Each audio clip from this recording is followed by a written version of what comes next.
Zinsky, LBC Scotland correspondent. Listening to that was Manna Mostaghim, researcher into reproductive rights at the London School of Economics and a spokesperson for abortion rights. That's a pro-choice organisation. Manna, good afternoon to you. Thank you for joining me.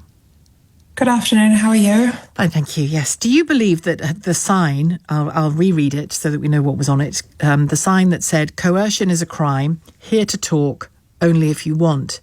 Do you believe that could be deemed to cause distress or harm or to influence somebody going to this clinic? I think what's really important to first do is to kind of interrogate the veracity of that sign. So coercion is not a crime. Coercion is a crime. Pam Lowe, a researcher from Aston University, has speculated that abortion coercion is much more rare than forced pregnancies that occur in intimate partner violence settings, and that people who subsequently have abortions in dynamics where intimate partner violence is apparent or is kind of present tend to leave abusive dynamics at an earlier rate. So abortion coercion is not actually a feature, it's a negligible feature of abortion in the UK, and I think we should term it as intimate partner violence rather than abortion coercion, which is the implication of the sign. Okay. The second part of the sign is that here to talk. I think that it's interesting to ask what they're here to talk about. People who seek out healthcare, like abortions, often go to abortion clinics or healthcare facilities to seek the medical advice of healthcare professionals, not the medical advice of non-licensed people without medical information. And we know that people who often are in that position to talk often provide misinformation around abortions, linking abortions falsely to high rates of breast cancer, to higher rates of infertility, and also claiming falsely that there's psychological disorders that then occur after abortions. Although we do need to be clear, that isn't what this woman in question. Yes, that's right. But the implication. I know. I'm just making sure that we. Yes, that's good.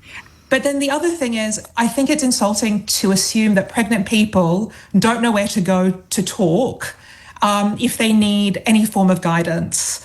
For example, if they need spiritual guidance, they could go to the appropriate places. I'm a religious person. I value spiritual guidance. But I wouldn't go to a church, a mosque, a synagogue or a temple if I needed healthcare information to, for example, get my tonsils removed. I'd go to a medical professional for medical advice. Although you would accept, would you, that in, if you're talking about the religious realm or the spiritual advice realm, that a decision about removing your tonsils isn't quite the same as a decision about an abortion, that there's an ethics question around abortion that doesn't exist around tonsils? I think that the question should be always about the person and the decision they're making. And I think giving them the agency to seek out advice from the people they want to seek out advice from is important. People know where to go if they need spiritual advice. I'm a religious person. I know where to go if I need spiritual guidance on healthcare issues or ethical questions. And it's not at a healthcare facility. And if you do need spiritual guidance in a healthcare facility, across the NHS, there are chaplaincy services that can provide you that care. Can I ask you, though, if everything you've just said is the case, and for many people it will be, that's you make perfect sense, is if somebody says, that's all true, but I still want to, for reasons of my belief that abortion is wrong, I want to stand near to that clinic and make it known that if somebody wishes me to listen or talk or to have a conversation about this, I can be, if they wish, not force it, you shouldn't force it on anybody, but I can be, if they wish, to use the word, a buffer before they make their decision, a buffer before they... I didn't do that with any intention. It just came out that way. But, I could maybe be a last line of conversation. And even if the women going in think, oh, give over, Granny, and just, go on about their business, fine, they have the right to do that. But is it your belief that she simply doesn't have the right to do that? Because this is about rights, isn't it? Okay, so I think we have to always countenance the right to freedom of speech, which I think you're implying, with the right to privacy, especially when it comes to healthcare information. But she wasn't in a private setting, she was in a public setting. Public setting, correct, right. But I'm saying that in terms of the private healthcare information of the patients and providers who are then subsequently carrying out healthcare procedures. And we know from evidence, reports and research that often, in the words again of Pam Lowe, peaceful protesters is a misnomer, or peaceful prayer is a misnomer often in these situations.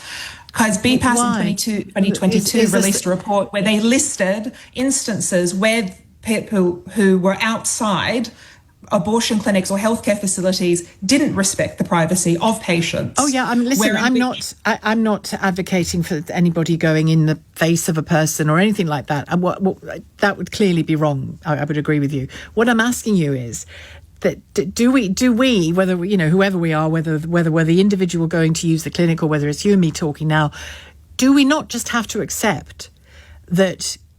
Absolutely, if somebody's intrusive and in your face and coming at you and saying, shouting at you or bellowing at you, disgraceful, shouldn't happen. This woman didn't do that. So does she, in a peaceful, calm, gentle way, to say, I'm here to talk if you want to talk, but only if you want to. See, my sense is that she has to have the right to do that. It might not be something I would do or you would do, but I think she does have the right to do that. I think, again, it goes back to the evidence that BPAS compiled in 2022, in which people who were outside abortion clinics have been proven to collect information. But not everybody, and she clearly didn't. Not everybody, and she didn't, but she did also go inside the 100-metre buffer zone, in which that is a law, and she did violate that law, which does demonstrate. But the buffer zone, it's not just you can't go in there, it's when you went in there, did you cause harm, distress or influence? And then due process and due diligence was exercised, in which she wasn't subsequently prosecuted. But it's important to note that in cases of before the decriminalisation of abortion, only a month ago or so, people were also subject to criminal investigations for year-long. After having a miscarriage, were subject to year-long investigations, criminal investigations on their miscarriages, and they were subject to due process and due diligence in order to investigate that. Same thing. There was a law. It was investigated. She was found to not be, the prosecution did not proceed. So she was subject to the law is ultimately just because it's been found to be applied justly. But often when cases are dealt with, whether it got to court or not, they're used as a precedent, aren't they? Which is why I'm trying to get to whether you think this type of presence, it's not a protest as such, this type of presence at an abortion clinic, even within the buffer zone, is acceptable as long as you're not influencing, harming or distressing. I think it's still agitating, and I think it reinforces the stigma around abortion, which we know inhibits people's access to abortions. Often what is claimed by anti-abortion activists and campaigners is that they're protecting life, full stop. But we know that abortions that occur later on are more unsafe than abortions that occur earlier. And there are instances in which even peaceful protesters, where people are not aggressive or harassing, do inhibit people seeking out abortion care earlier, in which it's safer.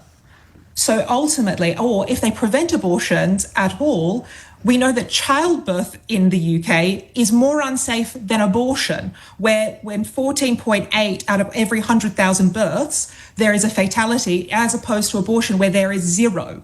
So if we're talking about safety to life in the process, I think it's ultimately counterintuitive and counterproductive. Okay. And what I often say to anti-abortion activists who want to agitate in this way is that if you want to protect life, there are so many other ways of doing it, especially around intended pregnancies in the UK. There's a postcode lottery when it comes to IVF. There's a birth trauma crisis in the UK. Sexual and reproductive health services are on their knees. You say campaign on that. Campaign on that.